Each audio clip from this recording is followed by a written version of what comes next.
so far in the tournament here in the Season 3 World Championships live in Los Angeles. We are in Culver Studios. We'll be moving into the Galen for the semi-finals. The question is, which team will be going there? Will it be Fnatic, who are 1-0 up, or will it be Cloud9, the North American champions? Can they make it through? They've got to pick up this win here. They've got to go 2 wins on the bounce. Fnatic in a comfortable position, and that, I feel, may make them play a little bit more cautiously. I really wonder if Fnatic is going to let Cloud9 get one back here, because Fnatic is so close right now to moving into the top 4 teams in the world, whereas Cloud9, they're just getting started here at the World Championships. They just played their first game. They lose again, they're out already. This is not a game where Cloud9 has any margin for error, and I wonder, because of how freely Cloud9 has played all year, how they've just seemingly been carefree about all their games, and I think that's one of the big reasons they were so successful. I don't know if you can play like that in a situation like this. North America's last hope, you've heard them all talk about how much pressure they're putting themselves under to try and not let the North American fans down, and they have to win this one. Well, Cloud9, can they play fast and loose, or will Fnatic put a crimp in their style? Of course, the flash was burned from Yellow Star early on last match. This time, not going to happen. Ward coverage from Cloud9 getting on towards that red buff. You see Fnatic doing exactly the same thing, passing that ward, though, in that river. So Cloud9 are well aware of their position with that ward in the bush. Ooh. Looking at a stun card from Peke. Going to throw that one out and high and say, yep, I'm here. You're not going to come this way. No, he's cutting you off. Walk the long way around. Yeah, he's making him take the long way around right there. Peke already trying to assert his dominance. It's about sending a message early on in the mid lane. We'll see whether they do. He went for boots at the start, actually. He does that frequently on TF as well. It's generally for gold card threat when you're doing something like this, and what the heck does Sneaky have planned right now? Is he going to try and piercing arrow steal this? I don't think it reaches. I think he'd have to flash over. Nope, it's not going to happen anyway. The smite was used, Lemonation, putting a bit of lashing on Soaz, but he will just head up towards the top. So we have a lane swap coming on here. 2v1s in both bottom and top. As well as this mid lane dominance pressure. Peke thinking again. But let's look at these lanes. Lemonation and Sneaky already pinning down Soaz, taking him very low on hit points at the very beginning than the level 1 exchanges. Yeah, and High already trying to jump on Peke, so a bunch of early trading because of the wards that Cloud9 had placed in Fnatic's jungle. They knew the pathing of Cyanide, which allowed both of their mid lane and top lane AD carry and support to go aggressive early. I feel like that was a mistake of Soaz to be pushed up that far, knowing he was against 2 people. And now Meteos, knowing that Elise is down at the bottom, is going to just try, I believe, a 3v1 dive or a straight-up turret push as soon as Soaz comes to the lane. They're actually targeting Soaz right now instead of Peke for their shutdown. It's a straight-up fast push on the tower. We'll see how well it works out. We're only in that 3-minute mark, so that tower will be stronger, reinforced. Soaz, of course, just hanging around, not going to get too close and aggressive on this one. Meanwhile, down the bottom, they were actually zoning quite heavily on balls there, and you can see they're still doing it. So they're keeping him away from the experienced balls, still at level 1 as well as Soaz. He might even be just going back to base. No, he's sticking around. Both of those solo lanes are in great danger right now. Soaz decided to go jungle and is effectively just giving the turret away to Cloud9. 3 minutes, 32 seconds, first turret of the game. Yeah, who needs a patch on the turrets, eh? Not these guys, that's for sure. But it is going to be High going aggressive. Urgent Strike is available on Peke. You can see he's already used the Ignite. It's going to take him very low. High should get this one. First blood for High. That is exactly what Cloud9 needs in this game. High making a play onto Peke.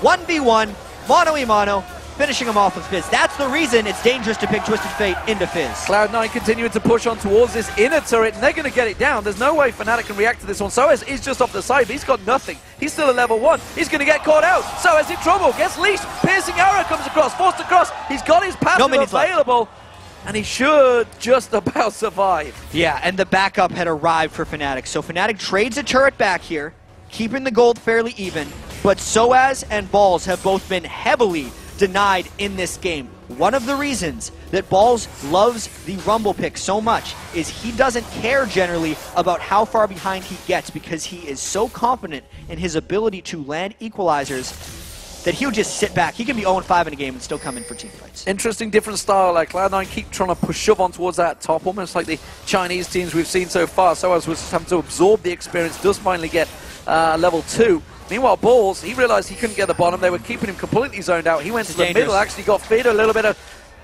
experience. Lemonation taking a lot of bursts from Peke, not going to get anything from it. Cloud9 stacking up very nicely at the moment in this mid lane. Yeah, they were trying to orchestrate a 4v1 dive onto Peke, but Cyanide was there for the lane support. Despite the first blood, Cloud9 sacrificed so much farm in order to get that the gold is actually even. So the 600, or actually it wasn't 600, it was only 400 gold they got for first blood because they didn't get access to the assist pool since High 1v1'd him. And that's basically been made up by Fnatic's slightly superior farming in both the top lane and in the AD carry position. Certainly made Peke respect High a little bit more. He's definitely staying a little bit further back. And the problem is, as I was about to say for Peke, that once High starts getting to level 5, 6, he's definitely going to out-duke Peke in that lane phase. There's no doubt about that. And it means that Peke is going to have an issue finding the positions in the side lanes. High, especially when Fizz gets ahead of you, no longer gets denied farm, because oftentimes early on in games, High gets heavily denied in farm on Fizz because it's melee versus range, but as soon as Fizz pulls ahead, it's no longer an issue. Yeah, we do see a bit of a switch in the lanes, and of course Cloud9 are going to move that 2v2 lane down towards the bottom there. Ball's up against Soaz, now meanwhile in that top lane, Soaz has a level experience advantage over him right now, and that trade seems to be going quite well towards Balls. In fact, that Flame Spitter doing work, but Soaz continuing to keep that gold flowing. Really trying to live in the danger zone right there as Rumble, and High goes in as Cyanide is procking around the outside. He's in danger, getting locked up here. Stun card there, but look at Cyanide. He'd repelled up, but wisely High had already managed to trickster away and get out of that range. Meanwhile, Meteos hasn't hit 6 yet, but he's very close to it. He's just off those wraiths, so he may have that paranoia available in a moment. Yeah, there's a couple big farm differentials already developing in this game. You obviously have Meteos out-farming Cyanide as he does to every jungler because he puts such a heavy emphasis on clearing camps. But also, you see Pushu far ahead of Sneaky because Sneaky puts so much emphasis into turret diving. We really have to see whether Meteos' farm can transition Cloud9 this game because it did not in the first one. There's a potential switch around. Where is Yellowstar going? Are we going to see two moving in towards that mid lane? Doesn't look like it, judging by Pushu's position, and so he's heading down. So it's simply Yellowstar trying to assist and help out some ward control around that river area. You can see he's heading up towards the blue buff, so potentially they're going to try and fight for the blue buff here. You can see Yellowstar's going to go around there. Peke desperately shoving that lane. Actually close in terms of farm. Sorcerer's Boots have been picked up by High, so he's got the edge over Peke so far. Very interesting positioning here by Yellowstar, getting so many deep wards, and those were honestly quite dangerous wards for him to be going and placing. Sure, Peke could have helped support, but I mean, both AD carries are on the bottom of the map, and Cloud9, especially with Rumble, if he can ever hit level 6, would live for a fight in the jungle. But with all that being said, Meteos is trying to orchestrate a gank down the bottom lane, and this is a clean blue buff steal by Fnatic. And this being is unexpected. This is surely a clean gank as well on that bottom lane, but this could be the blue steal. Cyanide will take that away. Meteos is actually backing off. I thought he was going to go for a push. He was all on his own down the bottom there because of what Yellowstar's been doing. Yeah. And they're just unaware of his position. Absolutely. High now trying to close in around, but this is not the people that Cloud9 wants. High's in a big bit of trouble right here. He's going to repel through. Playful Trickster away. Cocoon does land, as does the Grasping Roots. High takes a bit of damage. The Ignite also thrown on towards him from Yellowstar, but they will all back away from that one. Cloud9 could have took advantage of that situation in the bottom. Instead, they chose to defend out that top because they felt something was coming. It's actually freed up Peke and Fnatic in this mid lane. But at the moment, Fnatic is the one forcing rotations, and that is the position they are most comfortable in. Nocturne trying to counter. Well, he does have that stun card, and Wise, he doesn't use it. Waits for the shield. Cyanide gets hooked in there. Oh, repels just out of Earth there. Is he going to be able to get back down in time? No, he's not. That will be the kill. Lemonation picks that up. Meteor's taking very low here. They're going to continue. The Dominants try and counter towards him. He will back off. Stun card being pulled. Are they going to go for Lemonation? They will. Flashes out of it nicely to avoid the wildcards. And if that locked him down, I think Pushu actually could have bursted him, even though he was so healthy. A smart flash there by Lemonation coming down, but now the lane pressure by Fnatic might try and take out this turret of Cloud9. We do see Pushu's gone back towards the bottom. Look at that. Playful Trickster bouncing on towards Yellowstar and Peke. You see the danger that Fizz can possess. And actually, it is Peke continuing to keep that farm rolling. He's keeping up with High despite that early kill that he managed to put on him ordinarily in that straight 1v1. Once you lose that first blood, you're in all sorts of trouble. Pushu getting a mountain of farm down that bottom because Cloud9 had shoved that wave on towards him, so Pushu's going to get that stretch and creep score against Sneaky. And I think throughout this World Championships, Fnatic, more so than any other team, has showed their ability to bounce back in games because there's been a couple games where they're down 2,000 gold, 3,000 gold laning phase, but then they always make plays. Sneaky getting caught out. He's going to get stunned in. That's the Peke. Destiny, brilliant dark passage pulled out by Lemonation. Just making it in range. Sneaky still has his Varus ultimate as Cloud9 pushes up the mid lane as well. Meteos gets locked up by the cocoon, but he does escape successfully, and Fnatic hold onto that middle turret. This game is certainly heating up. Cloud9 creating plays as well as Fnatic. There's some pink ward control in the Dragon area for Cloud9, but once again, as you said, Peke looking to split push the bottom lane. He used his Destiny to get Sneaky out of there, and he's just trying to farm up really away from Fizz and away from the main threats of Cloud9. Well, we do see Pushu back in this mid lane. They've gone for that Phage, and of course, Sneaky going for that BF sword. Wants to get those big bursts of damage from that piercing arrow if they can land. Sheen been picked up by Peke. Meanwhile, High still got their source boots. Hasn't been back to buy that just yet. Is he going to go for the Lich Bane early on here? Well, the last time I saw him play Fizz, he actually rushed the Zhonya's Hourglass because he loves being able to get off a second set of spells in team fights. And this is actually a sneaky rotation by Cloud9. They had the pink wards in the area, and this looks like a uncontested dragon by Fnatic. Fnatic may not even get mid-turret pressure on this one, but they definitely have the top turret. Right, Balls is defending off, and he keeps Peke away. We do see Pusher going towards the top, though, so they're going to get a big burst of chunk of damage down on towards his top turret. The rest of Fnatic are rotating up there, so they should be able to catch this one out. However, they've left the middle kind of exposed here. There is only Cyanide keeping Lemonation and Sneaky away from this turret. Fnatic is actually hoping to catch Cloud9 defending that top turret, which is why they're out of position, and this time, Cloud9 guesses right instead of wrong and gets mid.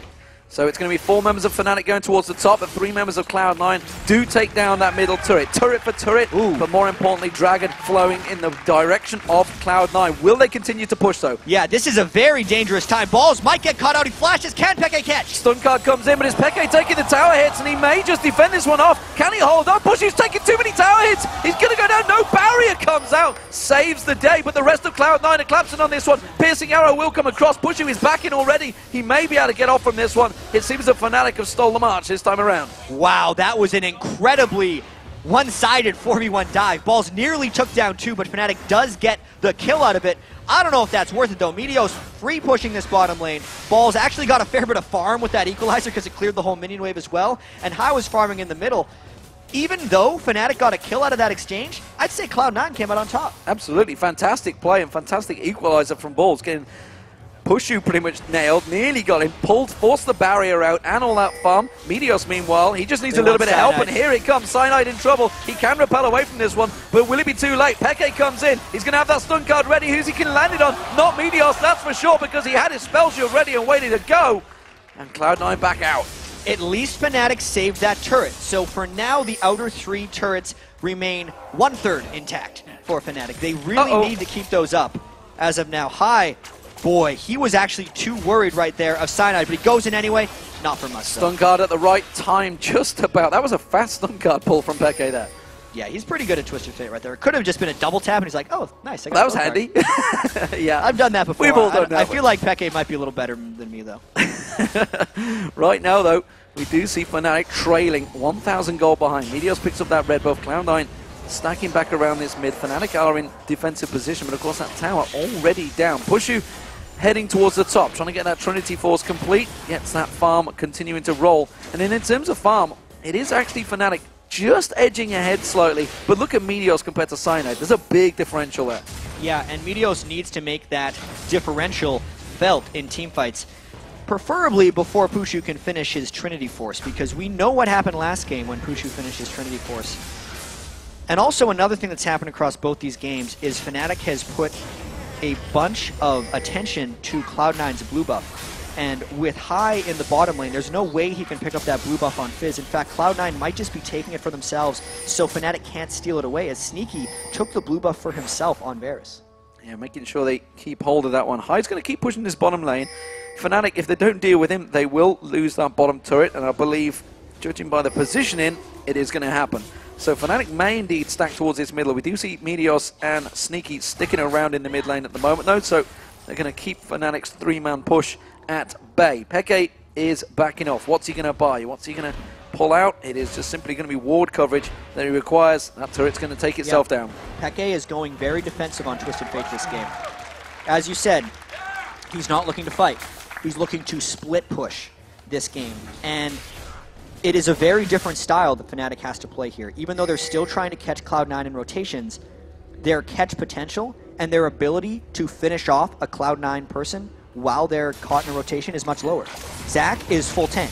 Twisted Fate is building defensively. That is nothing compared to the damage that Lissandra and Kassadin were putting out in the previous game. This is much more a comfort zone for Cloud9 than it is for Fnatic. And the fact that Hai has just gone back and got himself that needlessly large rock tells me that Cloud9, they want to fight. They want to fight fast and early, it seems. And Fnatic, meanwhile, they don't want to be near this. They're going to back away once again.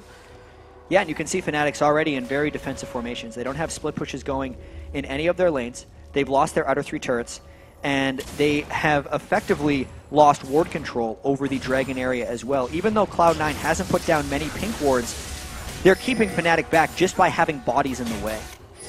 And you've talked about how important the Rumble, his equalizer, can be on that Dragon control. It could be a vital turning point in Fnatic. I'm not sure when this Dragon comes up in a minute whether they want to fight for it. I don't know if, like, it's very tricky. Instead, they'd rather get a catch somewhere else, and they get high with the gold card. They're going to catch on towards him. He's going to jump away. Good Earth coming out there, but oh, the cocoon landing max range there from Cyanide locks him down.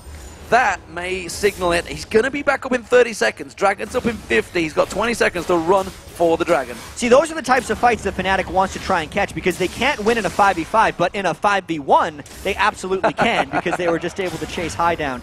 If Cloud9 can't make counterplays to those types of attacks, they're going to try and do that every time Destiny is up for Peke. We'll see which way Peke goes with his build. Whether he's going to rush out the Lich Bane. We do see Zhonya's Hourglass going to be coming out from High as that first item. Balls, meanwhile, with that Haunting, guys. He's going to get himself some of that farm going. He's fell quite a long way behind Soaz in terms of farm. You can see it's a 30 CS difference. And Balls really wants level 11, so one more level, and that equalizer is going to become substantially more threatening. They've managed to get High up. Actually, Pushu is off in the top lane right now farming, and this could effectively just be a Dragon for Cloud9. Fnatic is going to push mid in contrast to this. They're going to try and rush this Dragon down. Fnatic, as you said, you can already see Peke's position and all of Fnatic's position going straight for that mid lane. Pushu with the Trinity Force completed, Bloodthirster completed for Sneaky. This could be a Cloud9 fight as soon as possible. They might try to engage from the side, since Fnatic has exposed themselves. They've got the turret. Can they get back in towards it? High's trying desperately to get close. It's going to be the Paranoid diving on towards Cyanide. Stranglethorns was used. It's going to bounce Meteos up. We can see Lemonation throwing down the box, but Meteos is taken so low. The Ignite's running. Hasn't yet found a kill. Pushu taken so low. Pushu goes down. Cyanide manages to get a kill as well. High's getting locked up, but there's not a lot of damage coming out from Fnatic right now. Gold Guard ready. Catches on towards Balls. You can see Wild Guard potentially going to follow. No. Gets flashed out of. Fnatic haven't got position. Gold Guard's going to get pulled once again. It's Sneaky that gets focused. They're going to see the damage coming out from High is huge, but he doesn't manage to find the target. Ignite gets him down. It was a double kill for Soaz, though. Big exchange between Fnatic and Cloud9, but it was overall a 2-for-2. Wow. So just another crazy fight from this Fnatic versus Cloud9 series. Soaz, all right, he's okay. He's fine. He's Zac. He's like, I got Cell Division. Lemonation may get him on towards him here. There's nobody else too close to him. There's a ward placement going down. Loses one of his flobbers, but instead he walks away. I have to say, even though Cloud9 felt much more confident in that fight, I think the way in which they engaged made them have a bit of a disadvantage. You could see High waited around the outside of this fight for so long without actually jumping in, whereas Pushu was getting down his Gatling gun and his missiles onto many people. Once Cloud9 saw Pushu, they were able to go for him, but as far as the overall positioning of the fight, Pushu got off substantially more damage than Sneaky did. At the same time, Peke was never really focused, and then could chase down with gold cards and his movement speed that he got from his upgraded boots very early on. That is a very promising fight for Fnatic, since they effectively got engaged on 5v5. And as far as overall damage does, you look at that bar at the bottom, they did a lot more damage to Cloud9 than Fnatic did. But look at this. Cloud9 heavily shoving their way in towards the enemy jungle, making sure they can get this red buff locked down, and Fnatic, I'm not sure they can deal with this one. Soaz is just off at the side. Cyanide is there, but that red buff has gone. Yeah, and I mean, this is another one of these games. I almost feel like Fnatic is slowly pulling ahead for whatever reason, and a lot of that just has to do with the 80 carry farm right now. Pushu is 173 to Sneaky's 123, and in that last fight, Cloud9 didn't necessarily display an ability to kill Pushu immediately, and they almost have to. High's rushed his Zhonya's, which means he's a little safer going in. But if Meteos and High cannot deal with Pushu on their own, I feel like he's going to wreck the mid line of Cloud9 just with all the damage he's pumping out right now with his Trinity Force and the analyst desk disapproving of his Sorcerer Shoes. Yeah, second blue buff in a row given across to Sneaky there as well, so they really want to keep those piercing arrows flowing, and Cloud9 stacking up towards this top lane. They've already taken that red buff away, starting to try and get ward control back in the jungle of Fnatic, but you do see Peke up there keeping them at bay, and Cloud9 react, they spin around to the mid lane. And I do have to note that Peke has 600 gold from his loaded dice passive right now, so if it was a normal character, the gold would be actually up for a bit by Cloud9. They might engage right off a little bit of harass. So as of course it could be a kill streak. He uses that let's bounce, but that's only simply to get away from Hell. Where is Sinai going to go? That's a fantastic equalizer coming out from Ball, straight on the mark, and that is going to be an easy double kill picked up by Cloud9. And that was why Balls is so confident in these games, falling behind on Rumble, because he can destroy people with those equalizers. But at the same time, that took out the jungler and the support of Fnatic, the two weakest people. If that was a team fight in a more contestable, inescapable area, Fnatic may have been able to come out on top of that one because Pushu was effectively untouched. Now Fnatic was actually hoping to get a counterattack because they realized how strong they were. Cloud9 had just pulled back. Using their ultimate to get vision, making sure Cloud9 are nowhere near it. And they will take themselves their own blue buff. High down the bottom, he's going to get himself a massive wave. But is it going to be too much? That's a little greedy. Don't get that last one. You got to run, man. You got to run. He's going to see a very aggressive Pushu, but he's gone too deep. Zonya's Agla's already been used, though. He's going to get a bounce. Stretching strike was used. That's going to be the stun card. High's going to go down here. And Fnatic managed to get themselves a guerrilla warfare strike.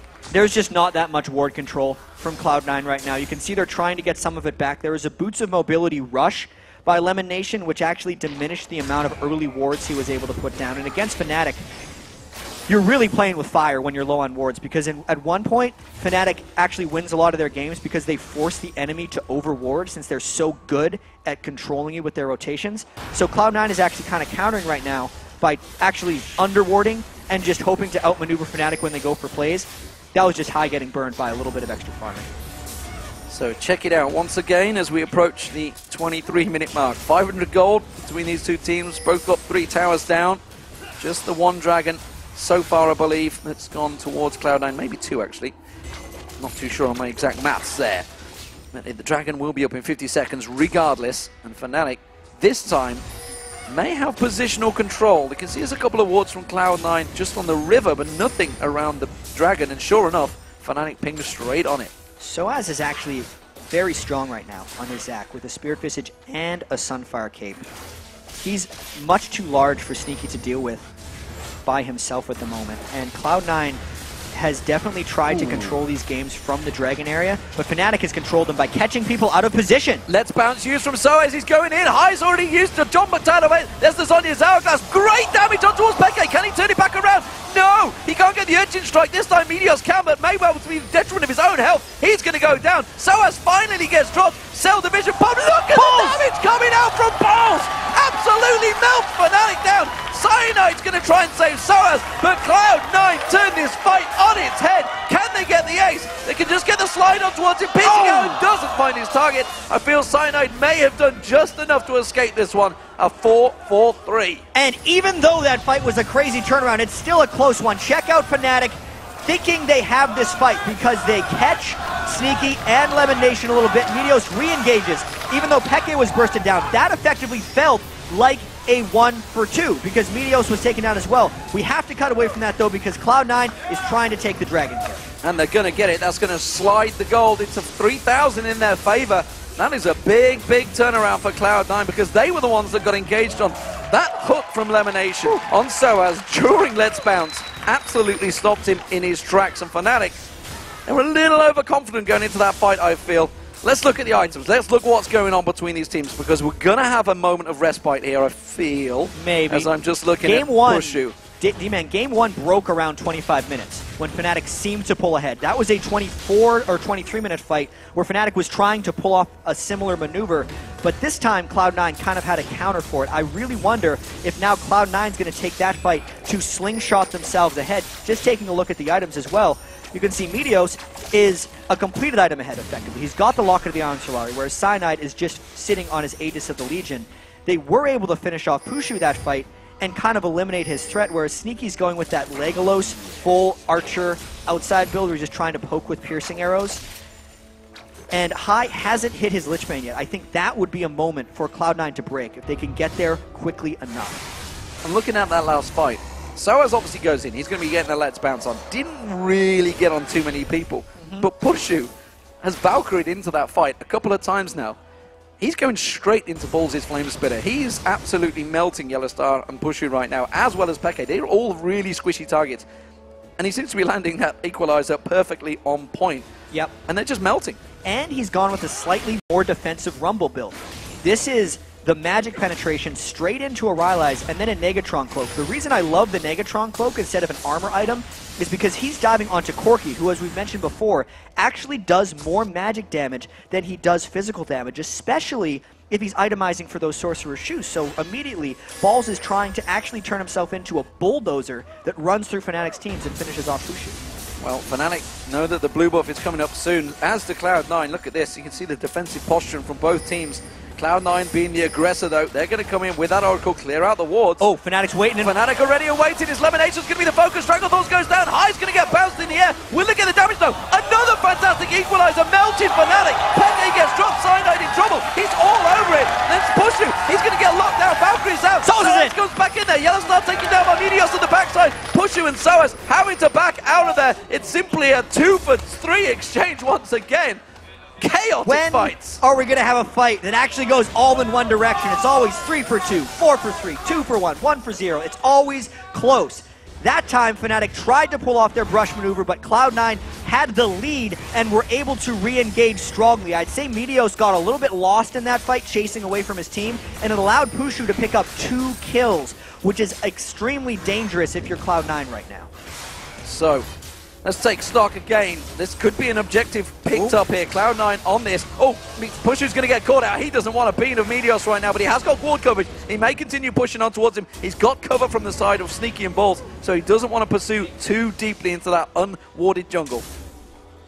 So right now, we can see by Peke's build that he is going for more of a split push threat. Twin Shadows and Lich Bane, 2 movement speed items right now, as well as helping himself out with a little bit of magic resistance to stop High from diving on top of him.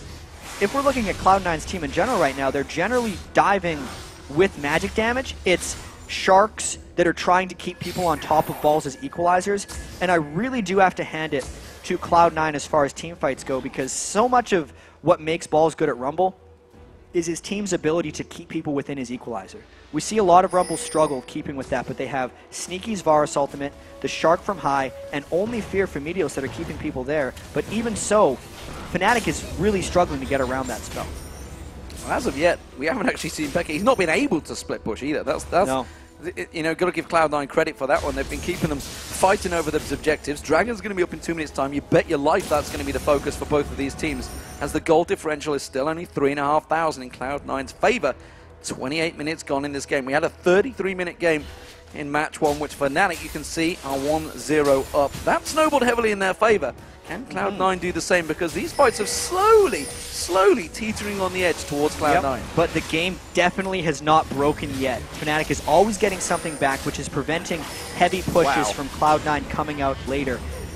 This is the Cloud9 mid-game dive that they like to do, but there's no turret there. So what are they going to actually be diving? At this point, they're just trying to take control back of the map. Maybe Cloud9 goes for a few more dragons, maybe they go for a few more barons, or maybe they try and actually catch Fnatic in a ward rotation as they threaten Baron. I'm really not sure, because this game is too close. This game is very close. There's Pierce now, as you saw from Sneaky when he landed on Peke. It did a lot of damage. He hasn't got a great deal of hit points, and if he gets focused on, you see Pushu low, throwing out those rockets. He will keep them at bay here. Cloud9 seeing if they can siege it down. Fnatic thought about it. Elastic Slingshot being charged up by Soaz, but does get cancelled out. And there's a monstrous wave in the bottom lane of Cloud9 right now that they would actually want to go down and farm, because that's a huge amount of gold that they'd be able to pick up. But Cloud9 is just so happy about having Fnatic contained to their base right now that they're sitting here for a little while longer. We'll see whether High keeps on pushing his top lane. See Peke going around to rotate up there. That tower's very low, and Cloud9, I think, have got positional advantage. Peke's going to come in, but I don't think he should be here. They're going to see, they're going to dive in. They're going to see Earth bounce up. Peke taken so low. He gets dropped before he gets a chance to survive. Let's bounce being used. High's going to get focused on. He's taken low. Tower already dropped. Soaz goes in. He gets himself a kill. Now they're on towards Elimination. Cyanide focusing on there. Balls is going to come in. Again, equalizer. This time doesn't find his target. Soaz is so low. Cell Division will be back up. Minios does manage to turn the fear back towards him. Cell Division used in there. Cyanide and Yellowstar trying to keep them at bay, trying to keep them away. Pushu's backed up already. He's going to come around. That's going to be another kill, and it is another 2-for-1 exchange, again going in favor of Cloud9. So slowly but surely, Cloud9 is winning fight after fight, and they've now moved their gold lead to 5,000. They caught Peke that time, trying to make a rotation towards defending that turret. High definitely manned up and went for the kill. He's really just trading his life for Peke's life over and over again. He's 2-5 on Fizz. Even through the exhaust, they were able to burst him down, but then you can see Sneaky had to finish off the turret for the safety of this dive, and Balls was trying to zone out the rest of the Fnatic team. If Balls had actually pinned Pushu with that equalizer, it could have been a much better fight for Fnatic, and they maybe could have taken the inhibitor. But because they didn't, Fnatic's on the counterattack. Uh-oh, Peke goes in, uses that Destiny, finds Elimination. He's going to go down. That will be Peke picking up the kill there, and this may open up the Dragon. Pushu's already starting it out here. I don't think Cloud9 can fight it. It was a big gold lead for Cloud9, let's not forget. So this is not going to pull Fnatic in it just yet. It was still amazing timing there for Fnatic to make a move down there. Peke still had his ultimate up because he got caught in the first fight and was then able to use it to catch Elimination. You could tell that Cloud9 was trying to use Dragon as an objective to extend their lead. That's why Elimination was down there ahead of his team. He just didn't expect Fnatic to so aggressively pursue that objective since Fnatic had slowly lost so many previous team fights for that one. Again, Fnatic just having that element of surprise and unpredictability that catches Elimination off guard. Catching Cloud9 out. Whew. Let's take a moment. Let's take a moment. Let's have a look at this game. Let's see what is developing. The AD carries are becoming monsters. Sneaky, you can see. Bloodthirster, Last Whisper. He actually built up that Zeal quite a while ago, but he switched to a BF sword now, so he wants feels he needs a little bit more damage on that piercing arrow. It's already doing big chunks of Peke when it lands. Pushu in the meanwhile, you can see that Infinity Edge now completed, along with the Trinity Force and Last Whisper. He's had a while. Yeah, right now Pushu is a lot stronger than Sneaky, only because he has completed items, but I think as those carries approach max items, if this game goes for much longer, Sneaky would then actually have an edge on him, but as of now, definitely not. I like the fact that High has completed his Lich Bane. We saw how much he can burst down before, but like, it's too crazy. It's 15-13, and the game still hasn't broken. Every time Fnatic looks out, there is a danger for Cloud9 to pounce on them with Nocturne and a Fizz ult, but then every time Cloud9 peels away or even thinks about splitting up, Peke is just picking them off with his Destiny. Even though Peke is not picking up kills, he has 11 of the 13 kills that Fnatic has been involved in, which is the highest participation on the team. This is so strong for both teams right now, and I usually don't say that. Peke runs back, gets himself a Seeker's Arm Guard, realizing that piercing arrow is doing a little bit too much damage to him, and he could easily get melted by Sneaky a little bit too quick. And again, walks in, nearly catches it straight back on that. High getting him a little bit too close to that tower. Cocoon lands on him. A good burst of damage. So has thought about continuing on that one. You see the elastic slingshot didn't quite find his target, and Fnatic beat them out of their turret. Cloud9 needs a new plan for this, because they have not gotten a smidgen of damage onto that middle turret, and High took half of his health for nearly no reward. Either Cloud9 needs to just split push and try and catch Fnatic in another rotation between turrets, or Cloud9 needs to start warding up the Baron Pit and starving Fnatic out as they try and check. That mid lane siege is not going to work against Twisted Fate and Corki. Fnatic not getting in position quick enough to defend this inner turret. They are 3 members down there, but again, that piercing arrow, it's rattling through and doing the work it needs to. But that minion wave, it's getting kept off. So as with the elastic slingshot, gets hooked in there, but they've gone a little deep. What a fantastic kill there, though. Straight away, push you down. That's a massive damage dealer for Fnatic. They've got to back out of this fight, and you can see High, he wants to go in. Urchin strike on towards Cyanide. He's going to go down, the dot ticking away, and that is another 2 kills. 3 kills, count that, for Cloud9 and an objective. They could push on towards the inhibitor here. And the game may have just broken wide open, D-Man. This is the first decisive victory Cloud9 has had in a fight. There's still 3 people dead on Fnatic, and because the game is late, those death timers are still over 30 seconds. TF and Zyra will try desperately to hold this off, but Cloud9 wants the inhibitor. Chain of Corruption coming out, but it doesn't find its target. They're still very low, remember. You can see those wildcards coming through. I having to dodge out of that one. He is going to take the inhibitor down, though. So Cloud9 have broken the siege. This is very cautious right now for Cloud9, though. Peke is going to try and stop this recall as long as possible because he knows Fnatic is coming up and they could rush the Baron, right? So if Cloud9 doesn't recall together, the wildcards are going to keep them slow. See, they're going to keep chasing this one. Cloud9 needs to try and make this escape. The rest of Fnatic, though, is going to run towards Baron. This is testy. Oh, so Cloud9 are backing off. They're going to all base. Have Fnatic going to get in there quick enough. You can see there's a giant wave on the bottom wave pushing on towards that inner turret. They're not going to worry about that, though.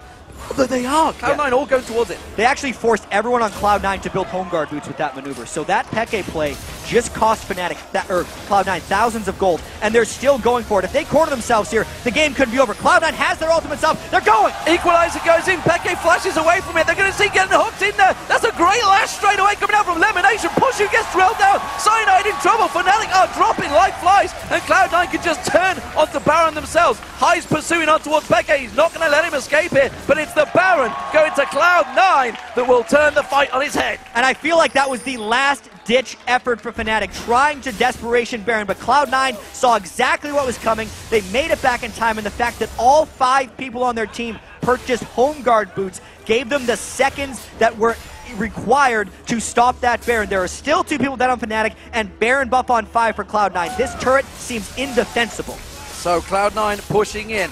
Have they turned this game on its head? Have they done enough? 33 minutes, game 1 that Fnatic picked up. 36 minutes now, Cloud9 seemingly charging through the base of Fnatic. Have they done enough to take this game to all square in the series? You can hear the Cloud9 chants now coming out from this heavily North American crowd. And based on those last sequence of events, it's going to take a whole lot for Fnatic to come back in this game. They needed Peke to get strong in order to split push. Fnatic was staying alive mainly by catching individuals off for Cloud9. But now that there are 2 inhibitors down for Fnatic, Cloud9 doesn't need to worry about maintaining presence in 2 out of the 3 lanes. Every single person on Cloud9 can go back and shop and push down that 3rd inhibitor, and Fnatic is effectively forced to defend that with 4 people, because Fnatic actually needs 1 person full time to defend the 2 waves of super minions. Dragon spawns, and Cloud9 already unweighted. That Baron buff on them has already taken down an inhibitor. The top wave being pushed out by Fnatic, but it is Cloud9 that are in the driving seat right now. Fnatic trying to keep those super minions at bay, but everything is being taken away from them. Dragon goes, Blue goes. It's only a matter of time before Cloud9 come knocking on the front door. Yeah, and they have many cloaks as well. Lemonation has done well with That's his a lot of objective cloaks. gold. He's got a couple Megatron cloaks in there, totaling 186 magic resist right now. He's going to be wanting diving in with the rest of the team, and this is a full magic damage Fnatic team. This is Lemonation just calling it out and being like, I don't need armor. I'm a tanky support right now. I'm a tanky support. And that's simply like all he needs. But Sneaky's piercing arrows have been on point. Every single time the fights start for Fnatic, they're about half hit points. Peke or Pushu already getting targeted every single time. So they're going into the fight at 3/4 health. And all it takes is one of High's sharks, and they spam down onto that target. Because Meteos will go in with Fizz, their dive buddies, the Equalizer comes down on top of it, and that person is dead. It starts the fight 4v5. Cloud9 has some of the best team fight coordination in the world, and that's the reason they were 30-3 in the North American LCS. Round 2. High comes around the side there. They're going to dive on towards Peke. He's just going to get dropped where he stands. Equalizer comes down. Pushu trying to put as much work as he can in, but he just can't fight down Cloud9. He's putting the rockets out, but it doesn't matter. The rest of his team have dropped like flies. It's going to be the 3rd inhibitor of the game going to Cloud9. Cloud9 will close this game out surely. There's nothing Fnatic can do. We're going to game 3, ladies and gentlemen. North America strikes back. Another clean team fight for Cloud9, and absolutely they struck back with a vengeance. Both of these games, D-Man, were incredibly close, and I can't wait for game 3. Cloud9 take victory against Fnatic. We are all square. As the focus from High, the crowd absolutely loving it. The American champions pulling up the fight that honestly we thought was going to come, because game 1 was close, game 2 was close, game 3 is going to be awesome. I don't know what's going to happen. Just because we got to keep it, we know Fnatic's back on the blue side next. And we know how well Hai did with that Fizz pick. He killed Peke 1v1 at the start of that game. Nobody expected that coming in.